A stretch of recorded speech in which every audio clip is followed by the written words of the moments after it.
এই কোথায় তুমি? আজকে আসো, তোমার খবরই আছে। কি বলো তুমি এগুলো উল্টাপাল্টা বাসার ভিতরে? পুলিশ, এই পুলিশ, এই তুই দাঁড়া, তুই দাঁড়া। আজকে আমি আসতেছি তোরে খুন করব। তুই দাঁড়া। রাতুল সাহেব। জি স্যার। কটা বাজে? প্রায় 11টার কাছাকাছি। তাহলে চলেন, ডিটেইল তো শেষ, থানা থেকে আগে। স্যার স্যার দেখেন সেদিনের ওই মেয়েটা না? আমার ইচ্ছার কোনো গুরুত্বই নেই, যত ইচ্ছে সব ওদের। আমার ইচ্ছার কোনো দামই দেয় না। Excuse me.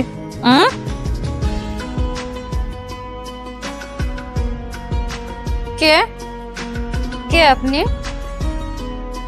আপনি আমাকে চিনতে পারছেন না?